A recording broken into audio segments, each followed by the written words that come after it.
우리 옆에 분하고 같이 인사하겠습니다. 십자가가 능력입니다.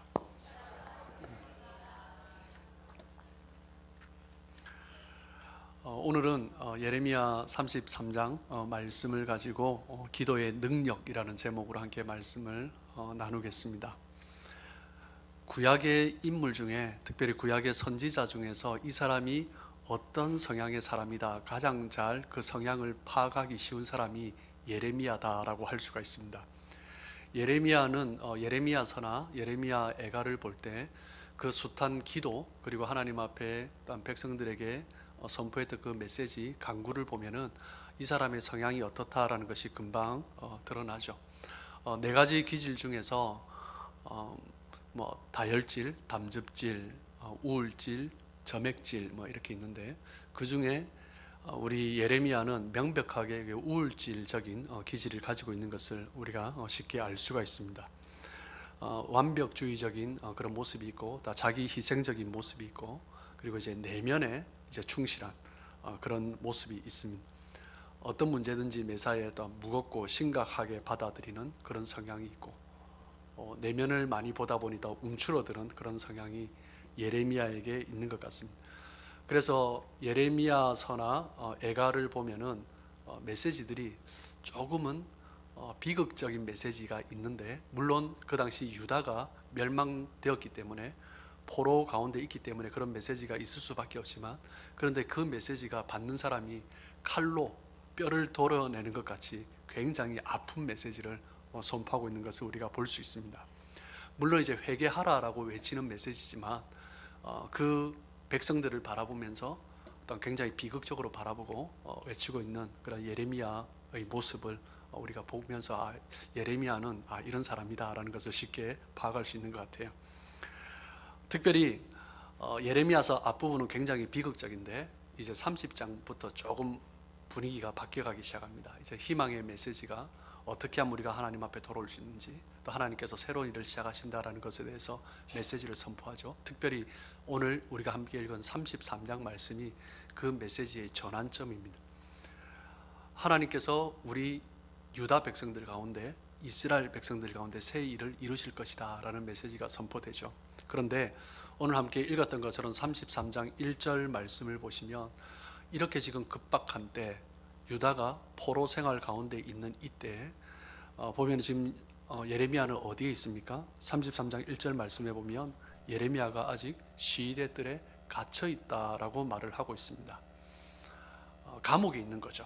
그 당시에 넓은 뜰에 지하에 감옥이 있었습니다. 그리고 햇빛이 조금 들어오는 이제 창이 있었고요. 그 감옥 속에, 시대 뜰의 감옥 속에서 지금 그렇게 갇혀 있는 거죠. 예레미야는 그 상황 가운데서 하나님 앞에서 새로운 일들 가운데 지금 쓰임받고 있는 거예요. 그런데 33장 1절 말씀을 보면 두 가지 중요한 단어가 눈에 띄입니다. 하나는 갇혀, 그리고 또 다른 단어인데 임하니라라는 메시지입니다. 갇혀 있다와 임한다라는 것은 굉장히 다른 것을 나타내죠. 갇혀 있다라는 것은 막힌 것입니다. 꽉 막힌 것이고요. 하지만 임하니라, 이 메시지 때문에 끝난 것이 아니다라는 것입니다. 사방이 가로막혀 있는 감옥이지만 하늘이 열려 있는 거죠. 하늘이 열려 있고 하나님의 말씀이 임하기 때문에 하나님께서는 새 일을 이루어 가시고 우리 가운데 소망을 주시는 거죠. 다 막혀 있어도 한 곳만 뚫려 있으면 됩니다. 어디입니까? 하늘이죠. 하늘이 열려 있기 때문에 우리는 하나님 안에서 새로운 기대와 소망을 가지고 달려갈 수 있는 것입니다. 내가 지금 처한 상황이 어떤 상황인가, 내가 지금 있는 곳이 어디인가, 그것보다 더 중요한 것은 무엇이냐면 지금 하늘이 열려 있는가 하는 것입니다. 다른 말로 표현하면 하나님의 말씀이 임하고 있는가, 내가 지금 하나님을 붙들고 있는가, 그게 더 중요한 거죠. 위기 때일수록, 어려운 순간일수록, 꽉 막힌 순간일수록 하늘이 열려야 합니다. 하나님을 붙들어야 하고 하나님의 말씀을 붙들어야 합니다. 하나님의 말씀을 붙드는 것이 중요합니다. 위기 때 다른 것을 자꾸 찾으면 안 됩니다. 막혀있는 상황을 뚫어보려고 해도 하는 것보다 사람들과 함께 그 무언가를 해보려고 하는 것보다 그러면 계속 또 막히고 꼬이는 거죠. 하늘을 바라보는 것입니다. 하나님께서 일하시는 것, 하나님께서 일하시도록 하나님의 말씀을 듣고 그 말씀이 뭐라고 하시는지 순종하면서 나가는 것, 그때 하나님은 하나님의 말씀을 순종하는 백성들 가운데 하나님의 역사를 이루어 가시는 거죠. 예레미야 선지자가 지금 갇혀 있습니다. 답답하죠. 그 감옥, 낮에도 빛도 조금밖에 들어오지 않는 어두침침한 감옥, 너무나 습해서 내 몸조차도 처지고 마음조차도 처질 수밖에 없는 그런 상황, 너무나 답답하고 견딜 수 없는 그 상황에서 하나님의 말씀이 임했습니다. 1절 말씀해 보시면 임했는데 그냥 임한 것이 아니라 두 번째 임하였다라고 말씀을 하고 있습니다. 하나님의 말씀이 두 번째 임했다라는 것은 무엇을 의미합니까? 하나님이 포기하지 않으신다라는 것입니다. 예레미야의 상황을 보면은 너무나 힘드니까 하나님의 말씀이 임해도 잘 움직여지지가 않는 거죠. 상황이 너무 힘드니까, 하나님 앞에 나와서 부르짖으려고 해도 잘 되지 않으니까, 너무 힘드니까 하나님은 포기하지 않으시고 선지자임에도 불구하고 그러니까 또다시 말씀해 주시는 것입니다. 하나님의 말씀은 결코 멈춰져서는 안 됩니다. 그렇기 때문에 저희 교회가 하나님 말씀 중심으로 하나님께서 이끌어 가시도록 저희들이 더 기도해 주셔야 됩니다. 특별히 강단을 위해서 더 많이 기도해 주셔야 됩니다. 하나님, 저희 교회가 강단 중심으로 이끌어지는 교회 되게 해 주십시오. 사람의 말이 아니라, 사람의 생각이 아니라, 상황이 아니라 하나님께서 말씀을 선포하시고 그 말씀 가운데 순종하면서 교회가 세워지도록, 그렇게 강단 중심, 말씀 중심의 교회가 되도록 여러분 기도해 주셔야 됩니다. 한국 교회가 부흥할 때 수많은 부흥회들이 있었죠. 그런데 그 초창기 한국 교회가 부흥할 때의 특징은 무엇이냐면 그냥 부흥회가 아니라 말씀 사경회였습니다. 하나님의 성경 중심으로, 예를 들어서 예레미야라면 예레미야 말씀을 가지고 계속 말씀을 가르치면서 공부하고 배우고, 어떻게 보면 굉장히 딱딱한데 그 말씀 속에서 은혜를 받고 가슴을 찢고 그러면서 회개하고 우리의 삶을 돌이키면서 그렇게 한국교회는 부흥했습니다. 말씀을 읽고 말씀을 풀이하고 말씀을 배우는 사경회였습니다. 기독교 역사 어느 시대이든 영적으로 부흥한 곳은 하나님의 말씀이 선포되고 말씀을 받을 때였습니다. 어떤 감성적이고 우리가 어떤 내면의 어떤 감정을 가지고 움직인 것이 아니라 말씀이 선포되면서 말씀 앞에 회개하면서 그 말씀대로 살겠습니다라고 기도하면서 순종하면서 그때 교회들이 세워지고 부흥했던 것입니다. 어떤 상황에서든지 하나님의 말씀이 선포되어지면 그것은 소망이 있는 거죠. 말씀이 임하면 변화가 시작되는 것입니다. 말씀이 선포되면 그 말씀을 듣는 사람들이 움직여지기 시작하는 거죠. 그때 우리는 하나님을 경험할 수 있는 것입니다. 하나님께서는 예레미야에게 부르짖으라라고 말씀하십니다. 부르짖는다라는 것은 여러분은 언제 부르짖습니까? 절박할 때 부르짖는 것입니다. 급박할 때 부르짖는 것입니다. 절박하지 않으면 우리는 부르짖지 않습니다. 절박한 상황에서 하나님은 부르짖으라라고 말씀하시는데 그 부르짖음보다 더 중요한 것이 있습니다. 너는 내게 부르짖으라 3절이죠. 그런데 2절에 하나님께서 말씀하시는 더 중요한 메시지가 있습니다. 우리 2절 말씀 다시 한번 읽겠습니다. 자, 시작. 이를 행하시는 여호와, 그것을 만들며 성취하시는 여호와, 그의 이름을 여호와라 하는 이가 이와 같이 이르시도다. 하나님이 어떤 분인지 말씀해 주고 있는 거죠. 예레미야에게 다시 말씀을 선포하시면서 부르짖으라 라고 말씀하시기 전에 내가 어떤 존재인지, 하나님이 어떤 분인지 그것을 지금 말씀하고 있는 것입니다. 여기서 중요한 두 가지 단어가 있습니다. 이를 행하시는, 그리고 만들며 성취하시는. 일을 행한다라는 단어는요, 아사라는 한 단어인데 히브리어로, 그리고 이제 만들며라는 단어 역시 야차르라는 단어인데 이 단어는 창세기 1장 2장에서 쓰여졌던 단어입니다. 아무것도 없을 때 하나님께서 새로운 것을 만드실 때, 창조를 선포하실 때 쓰셨던 단어입니다. 하나님께서 일을 행하실 때, 아무것도 없을 때 일을 행하셨던 하나님, 그 하나님을 말씀하시는 단어인 것입니다. 하나님은 일하시는 분이십니다. 하나님이 일하십니다. 우리는 뭘 해요? 기도하는 것입니다. 그 하나님을 믿는 것입니다. 하나님께서 일하시도록 하나님을 의지하는 것입니다.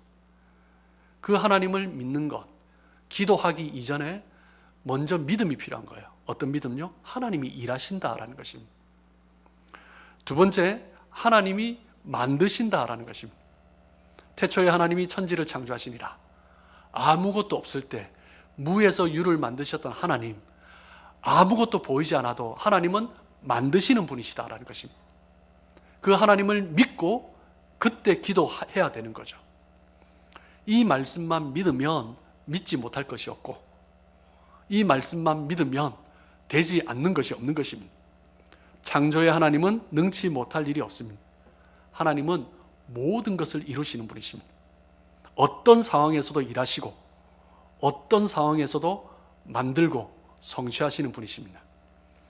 예레미야는 그 성향 자체가 우울질적인 기질이었습니다. 매사가 심각하고 우울하고 쉽게 우울하고 움츠러드는 사람이었습니다. 그런데 지금 침심한 감옥에 있으니까 얼마나 더 하겠습니까? 그 내면이 더 많이 침울하겠죠. 하나님이 말씀하셔도 움직여지지가 않는 것입니다. 여러분도 그런 경험이 있으신지 모르겠습니다. 절망이 깊어지면 기도가 나오지 않습니다. 너무 힘들면 기도할 엄두가 나지 않습니다. 예레미야가 어떻게 보면 그런 상황 가운데 있는 거죠.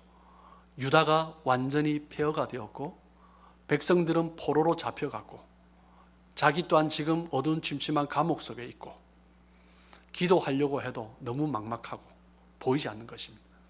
그때 하나님께서 예레미야에게 너는 내게 부르짖으라 라고 말씀하십니다. 우리 3절 말씀 다시 한번 읽을까요? 자, 시작. 너는 내게 부르짖으라. 내가 내게 응답하겠고 내가 알지 못하는 크고 은밀한 일을 내게 보이리라.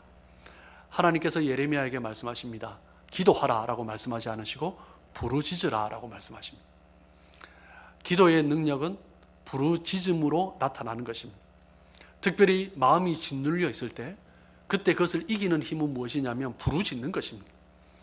아무 일도 일어날 것 같지 않는 현실이지만 그 암담한 현실 속에서도 부르짖는 기도는 그 적극적인 행위는 그것을 이겨낼 수 있는 것입니다. 어두운 감옥의 그 침침한 감옥 속에서 그것을 이겨내는 방법은요, 부르짖는 것입니다. 소극적인 기도가 아니라 적극적인 기도를 드려야 되는 거죠. 그 상황에서 그 좌절과 낙심의 상황에서 그것에 붙잡혀 있으면 더 침울해지고 더 낙담할 수밖에 없는 거죠. 부르짖어야 하는 것입니다. 소극적인 마음을 내려놓고 적극적으로 하나님 앞에 외쳐보라라는 것입니다. 그때 우리 안에 있는 힘이 다시 솟아나는 것입니다. 어떤 사람은 문제가 있어도 부르짖지 않습니다. 무엇 때문입니까? 문제 속에 눌려있기 때문입니다. 문제에 짓눌려 있으면 입이 열려지지가 않습니다. 기도가 되지 않습니다. 눌려있다 보면 그런 유혹도 생기는 것 같아요. 기도해봐야 되겠냐라는 것입니다. 그 부정적인 마음이 내면을 지배하고 있는 거죠. 하나님은 예레미야의 기질을 아시기 때문에, 예레미야의 상황을 아시기 때문에 기도하라라고 말씀하시지 않으시고 부르짖으라라고 말씀하시는 것입니다. 부르짖는 순간 어둡고 부정적인 생각이 떠나가는 역사가 있는 것입니다. 그 예레미야는 지금 하나님 앞에 조용하게 기도하는 것이 아니라 부르짖는 기도가 필요한 상황인 거죠. 하나님은 어떤 일을 시작하시든지 하나님은 항상 기도를 통해서 일을 시작하십니다. 모든 역사를 새롭게 시작하시기 전에 하나님은 또 예레미야에게 말씀하시고 기도를 통해서 시작해야 된다는 것을 이야기해 주시는 거죠. 하나님은 새로운 일을 시작하시기 전에 기도를 불러 일으키십니다. 내 안에 기도할 마음이 주어졌다면 하나님께서 새 일을 행하신다는 사인인 것입니다. 하나님의 역사를 보면, 하나님께서 행하신 역사를 보면 반드시 기도의 역사가 있었습니다. 한국교회 부흥을 생각하면 1907년 평양의 부흥이 가장 먼저 떠올라요. 수많은 하나님의 백성들이 모여서 말씀 듣고 회개하고 그리고 하나님 앞에 나아갔습니다. 그런데 그보다 1907년 평양 그 이전에 1903년 원산에서의 부르짖는 기도 모임이 있었습니다. 그 기도에 불이 지펴진 거죠. 그러면서 기도 운동이 퍼져나가기 시작했습니다. 그러면서 1년, 2년, 3년 시간이 지나면서 평양에 함께 모여서 말씀 가운데 크게 외치며 부르짖었던 것입니다. 하나님의 부흥의 역사는 일어나는 그 현상 가운데 반드시 기도가 먼저 시작되는 것입니다. 20세기의 가장 큰 부흥운동이라고 할 수 있는 아주사 부흥운동이 있습니다. 1906년에서 1909년까지 약 3년 정도 있었죠. 그런데 그 부흥의 시발점은 아주사 거리에 있는 자그마한 2층 다락방이었습니다. 2층 다락방에서 몇 명의 성도들이 모여서 부르짖고 기도하기 시작했습니다. 그리고 함께 한 사람 두 사람 더 모이기 시작했습니다. 수십 명이 모였고 수백 명이 모였습니다. 그래서 경찰이 왔어요. 여기서 이렇게 모이면 안 된다고, 위험하다고, 다른 데 가라고 그렇게 말할 정도로 할 수 없이 다른 데 가고, 그러면서 사람들이 모여서 기도하면서 기도 운동이 전 세계로 퍼져나갔던 것입니다. 그때 아주사의 그러한 오순절의 기도 운동이 또 한국 교회도 유럽에도 그 시기에 전 세계로 함께 퍼져나간 거죠. 부흥 운동은요, 기도에서 시작됩니다. 가장 무서운 말이 무엇이냐면요, 가장 절망된 상태가 무엇이냐면 기도가 안 된다라는 것입니다. 기도가 중단되었다라는 것입니다. 기도할 마음조차 없고 기도할 용기조차 없다. 그것이 가장 최악의 상황인 것입니다.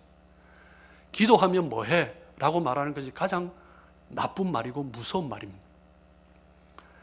어려움이 겹치고 힘든 세월이 오래 계속되어지다 보면 우리 마음 가운데 뭐 기도하면 뭐해? 이런 마음이 생기기 시작하는 거죠. 기도의 능력조차도 믿어지지 않고 기도의 힘마저도 믿어지지 않는 상황, 이것이 가장 최악의 상황인 것입니다. 그렇기 때문에 하나님은 예레미야에게 지금 말씀하시는 거예요. 너는 내게 부르짖으라. 그 절망의 상황이지만, 어떻게 보면 포기할 수밖에 없는 그런 상황이지만 그 자리에 머물러 있지 말고 일어나 외쳐라 라는 것입니다. 지금 유다는 패망했습니다. 포로의 시간을 보내고 있습니다. 소망이 전혀 없습니다. 다 무너졌습니다. 그때 하나님은 부르짖으라 라고 말씀하시는데, 이스라엘의 유다의 회복을 예레미야 선지자를 통해서 말씀하시면서 하나님께서 그 예레미야가 그 메시지를 선포하도록 먼저 예레미야가 일어나야 되는 거예요. 단순한 기도의 요청이 아니라 그 마음을 바꾸라는 것입니다. 태도를 바꾸라는 거죠. 하나님이 일하시겠지라는 소극적인 자세가 아니라 하나님 앞에 부르짖고 외치면서 하나님께서 행하시는 것을 함께 동력하며 나가겠다는 그 마음으로 부르짖으라는 것입니다. 기도하면 이겨낼 수 있습니다. 그러나 기도가 안 되는 것이 문제입니다. 38년 된 병자가 있습니다. 연못에 물이 동하면 먼저 들어가면 그 사람이 낫는데요. 다른 사람이 동할 때마다 달려갑니다. 이 사람은 갈 수가 없습니다. 일어날 수가 없으니까요. 그러면 그 자리에 왜 있습니까? 그냥 병자들과 함께 지내고 있는 것입니다. 거기에 먼저 달려가면 먼저 간 사람이 치유함을 받는다는 걸 알지만 자기는 갈 마음도 없습니다. 이제는 그냥 병자들과 함께 시간을 보내고 있는 거죠. 그래서 예수님께서 찾아오셔서 하신 말씀이 무엇입니까? 네가 낫고자 원하느냐? 정말 너의 마음이 낫고 싶은 마음이 있느냐? 그냥 이 자리에서 병자들과 함께 시간 지나면서 그렇게 몇 년, 몇십 년을 더 보내려고 하느냐? 그걸 물어보시는 거죠. 정말 네가 낫고 싶으냐? 38년 동안 누워있는 병자의 내면을 아신 거죠. 부정적이고 어두운 마음, 육신의 상태보다 그 내면의 상태가 더 문제인 거죠. 무너진 마음이 더 문제인 것입니다. 그래서 예수님께서 그 마음을 만져주시는 거죠. 병이 낫는 것보다 그 절망의 마음을 일으키는 게 더 중요한 일이거든요. 아픈 육체를 고치는 것보다 아픈 마음을 고치는 게 더 중요한 일이거든요. 우리도 힘들고 어려운 일들이 계속 반복되면 조금 남아있는 자신감마저도 사라집니다. 조금 보였던 소망도 사라지는 거죠. 또 반복되고 또 반복되고 또 반복되면서 그럴 때 우리에게 필요한 것이 무엇입니까? 예레미야에게 하신 메시지입니다. 너는 내게 부르짖으라. 예레미야의 기질을 보면서, 그리고 예레미야의 상황을 보면서 지금 예수님께서, 하나님께서 하고 계신 말씀인 것입니다. 부르짖는 순간 어둠이 떠나가는 거예요. 부르짖는 순간 부정적인 생각이 떠나가는 것입니다. 부르짖는 순간 낙담했던 마음이 떠나가는 것입니다. 부르짖을 때 그 역사가 일어나는 것입니다. 지금 하나님께서 예레미야에게 말씀하시는 것이 무엇입니까? 지금 유다가 무너진 것이 문제가 아니라 너의 마음이 무너진 게 문제다라는 것입니다. 하나님을 의지하지 않고 우상을 붙들었던 그 마음이 문제다라는 거죠. 하나님 앞에 나가서 부르짖고 하나님 앞에 의지해야 되는데 그러지 않은 백성들이 그것이 또 문제다라는 거죠. 지금 문제는 너의 안에 있다라는 것입니다. 유다가 무너진 그 외부의 상황이 아니라, 이스라엘 유다를 무너뜨렸던 그 외부의 적들이 아니라 내 안에 있는 그 절망, 그 포기, 그 낙담, 그것이 문제다라는 것입니다. 기도가 응답되고 안 되는 것보다 더 중요한 것은요, 기도를 하는 것입니다. 기도의 자리에 나오는 것이 쉽지 않은 일입니다. 하지만 기도의 자리에 앉아 있는 것이 중요합니다. 저희들 수요 예배 때나 새벽 기도회 때 아무리 안 앉아 계셔도 개인 기도 들어가면 30분을 앉아 계셔야 됩니다. 기도 자리 지키는 것이 중요합니다. 뭐가 기도할지 몰라요. 30분 했는데 시계 보니까 5분밖에 안 지났어요. 그러면 또 기도해야죠. 하나님 왜 5분밖에 안 지나갔습니까? 기도가 안 됩니다. 저는 왜 기도를 못합니까? 아버지 기도 좀 하게 해주십시오. 그렇게라도 시간 보내야 됩니다. 기도할 내용이 없으면 그렇게라도 30분 앉아 계셔야 됩니다. 기도 자리에 앉아 있는 것이 은혜의 자리입니다. 앉았는데 모르겠어 일어나 버리면 은혜가 없습니다. 그냥 또 가서 자기 방법대로 하는 거죠. 기도는 기도의 자리를 지키는 것입니다. 기도의 자리를 지키지 않으면 기도가 되지 않습니다. 기도의 자리에 앉아 있는 것이 은혜의 시작입니다. 그러다 보면 반드시 기도가 터집니다. 내면이 터집니다. 그러다 보면 반드시 내 안에 영이 깨어나기 시작합니다. 그러다 보면 방언이 터지고 하나님의 은혜가 부어지기 시작하는 거죠. 지금 감옥 안에 있느냐, 감옥 밖에 있느냐, 그것이 중요한 게 아닙니다. 지금 하나님께서는 예레미야 선지자에게 내가 너를 감옥에서 빼내줄 테니까 선포해라, 그건 말씀하지 않으셨어요. 감옥 안에 있느냐 밖에 있는가, 그것이 중요한 것이 아니라 내 안에 지금 기도의 마음이 있는가, 그것이 더 중요한 것입니다. 하나님께서는 부르짖으라라고 말씀하셨습니다. 기도하면 그 하나님의 일이 시작되는 것입니다. 하나님은 어떤 일을 시작하시기 전에 반드시 기도를 불러 일으키십니다. 내 안에 기도할 마음이 주어졌다면 하나님이 일하고 계시는 거죠. 하나님의 역사의 현장을 보면 기도 없이 된 것이 없습니다. 1907년 평양의 부흥도 그렇고 아주사의 부흥도 그렇고요, 개교의 부흥도 마찬가지입니다. 제가 섬겼던 교회들을 돌아보면요, 부흥할 때, 부흥하는 교회는 반드시 기도의 모임들이 있습니다. 교회 곳곳에 기도하는 외침들이 있습니다. 그때 교회가 세워지는 것입니다. 어떤 교회는 종탑에 보이지 않는데 청년들이 모여서 밤에 올라가서 밤새 기도했습니다. 그때 교회가 부흥하는 것입니다. 다른 행사나 프로그램, 그것으로 부흥하지 않습니다. 사람들의 모임으로 부흥하는 것이 아닙니다. 기도가 움직여질 때, 기도의 자리를 지키는 사람들이 있을 때, 그때 하나님이 일하시는 것입니다. 교회는 사람들의 말로 세워지는 것이 아닙니다. 교회는 사람들의 계획으로 세워지는 것이 아닙니다. 교회는 기도로 세워지는 것입니다. 교회는 무릎으로 세워지는 것입니다. 하나님께서는 예레미야에게 말씀하신 것은 하나님이 일하신다라는 것입니다. 너는 내게 부르짖으라. 내가 내게 응답하겠고 내가 알지 못하는 크고 은밀한 일을 내게 보이리라. 우리가 하는 것은 단 한 가지입니다. 부르짖는 것입니다. 부르짖으면 내가 응답하고 내가 크고 은밀한 일을 행할 것이다라는 것입니다. 부르짖지 않고 하나님이 행할 것을 우리가 행하려고 하면 그 일이 되겠습니까? 하나님께서 예레미야에게 말씀하시는 것은 부르짖으라 이거죠. 부르짖을 때 하나님이 응답해 주십니다. 우리가 하면 어렵죠. 그런데 부르짖으면 하나님이 다 하십니다. 우리가 부르짖어 기도하면 하나님께서는 우리가 생각하지도 못했던 크고 은밀한 일을 하나님께서는 보여주시고 행하시는 것입니다. 하나님께서 보여주시는 크고 은밀한 일이 무엇입니까? 오늘 예레미야 33장 6절부터 나와 있어요. 하나님의 은밀한 일은 회복되는 것입니다. 어떤 회복인가? 구체적으로 6절부터 나와 있는데, 첫 번째는 하나님 앞에 부르짖을 때 용서를 경험합니다. 6절 말씀, 예레미야 33장 6절 말씀 같이 한번 읽겠습니다. 시작. 그러나 보라, 내가 이 성읍을 치료하며 고쳐 낫게 하고 평안과 진실이 풍성함을 그들에게 나타낼 것이며. 하나님의 이스라엘 백성들에 대한, 유다 백성들에 대한 용서의 메시지입니다. 폐역하고 반역했던 그 백성들, 이제는 하나님 앞에 부르짖으면 하나님께서 고치시고 싸매어 주시고 회복해 주신다는 것입니다. 이스라엘이 회복되는 거죠. 지금 이 시대도 마찬가지입니다. 하나님 앞에 부르짖을 때 회복되는 것입니다. 그 정도로 끝나지 않고 하나님은 완전한 회복을 말씀하십니다. 우리 7절 말씀입니다. 같이 읽을까요? 자, 시작.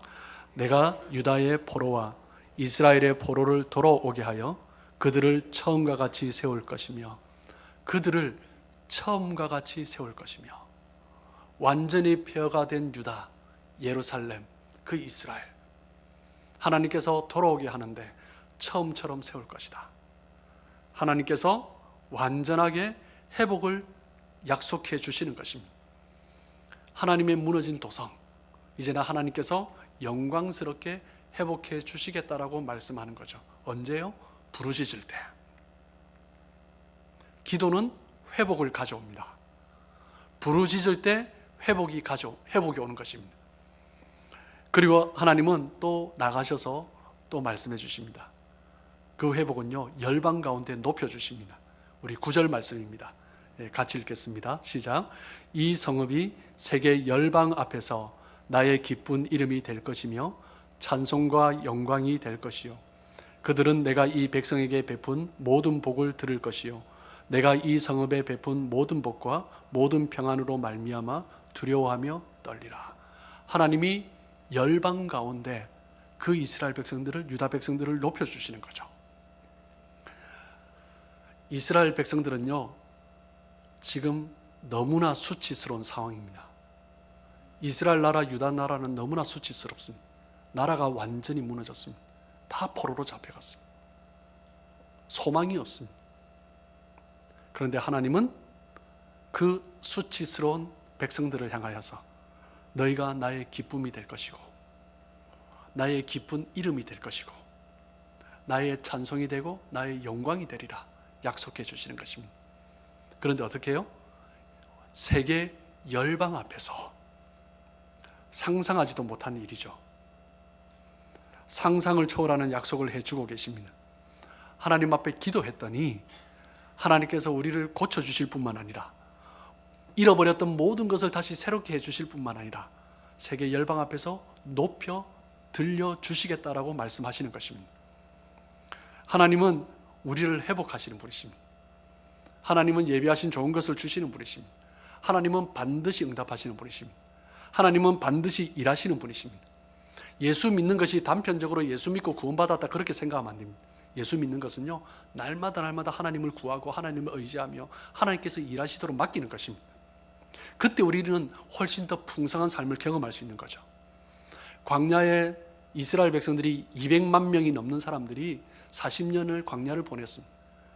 그들이 40년을 광야를 보낼 때 할 수 있는 것은 단 한 가지밖에 없었습니다. 하나님을 믿는 것입니다. 하나님을 믿고 나가면 하나님께서 먹이시고 입히시고 신발도 떨어지지 아니하고 옷도 헤하지 아니하도록 40년을 그렇게 인도하시는 것입니다. 그들이 나가면서 몇 년을 먹을 것을 준비해 가지 않았습니다. 그냥 하나님께서 나가랬기 때문에 믿고 나가는 것입니다. 그때 하나님은 먹이시고 입히시는 거죠. 신약 시대에도 이런 비슷한 사건이 있습니다. 무엇입니까? 물이 포도주로 변화된 사건입니다. 없습니다. 지금 필요한데 잔치가 열렸는데 포도주가 없습니다. 지금 있어야 되는 것이 없는 거죠. 지금 돼야 될 일이 안 되는 거죠. 어떻게 합니까? 하나님 앞에 나가야죠. 주님께 부르짖어야죠. 어떻게 합니까? 예수님, 주님께 애스크해야죠. 그런데 우리가 무언가를 자꾸 하려고 합니다. 그러면 또 어렵고 힘들고 돼도 그것이 하나님께 영광이 안 되고 기쁨이 안 되는 것입니다. 우리가 어찌할 바를 모를 때 할 수 있는 방법은 하나입니다. 하나님께 부르짖는 것입니다. 하나님께 구하는 것입니다. 기도하면 하나님께서는 우리에게 응답하시고 우리가 알지 못하는 크고 은밀한 일들을 보여주시는 것입니다. 우리가 생각한 그것과 비교할 수 없는 은혜를 부어주십니다. 에베소서 3장 20절입니다. 우리 같이 한번 읽겠습니다. 자, 시작. 우리 가운데서 역사하시는 능력대로 우리가 구하거나 생각하는 모든 것에 더 넘치도록 능히 하실 이에게. 우리가 생각한 것, 우리가 구한 것 비교할 수 없게 하나님은 주십니다. 그럼 어떻게 해야 됩니까? 하나님 앞에 구해야 되죠. 하나님 앞에 부르짖어야죠. 고린도전서 2장 9절입니다. 자, 시작. 기록된 바 하나님이 자기를 사랑하는 자들을 위하여 예비하신 모든 것은 눈으로 보지 못하고 귀로 듣지 못하고 사람의 마음으로 생각하지도 못하였다 함과 같으니라. 우리가 보지도 못했고 듣지도 못했고 생각하지도 못했던 것을 하나님이 보여주시고 우리에게 부어주십니다. 지금 하나님 어떻게 하고 계세요? 사랑하는 자들을 위하여, 하나님이 자기를 사랑하는 자들을 위하여 예비하신 모든 것을요, 하나님이 지금 예비하고 계세요. 주려고. 그런데 우리가 지금 못 보고 있어요. 우리가 못 가지고 있어요. 그 이유는 뭐예요? 부르짖지 않을 때 그렇다라는 것입니다. 하나님은 지금 예비하고 계시고 부르짖는 자에게 부어주시려고, 쏟아주시려고 지금 딱 준비하고 계신 거죠. 우리가 할 수 있는 것은 무엇입니까? 우리가 해야 되는 것은 무엇입니까? 하나님 앞에 부르짖는 것입니다. 여러분의 인생이 어렵고 힘들 때마다 이 말씀을 기억하셨으면 좋겠습니다. 앞뒤가 꽉 막혀있는 그런 상황일 때 정말 이 말씀을 붙들고 기도하고 하나님 앞에 나아갔으면 좋겠습니다. 너는 내게 부르짖으라. 내가 내게 응답하겠고 내가 알지 못하는 크고 은밀한 일을 너에게 보이리라. 기도하겠습니다.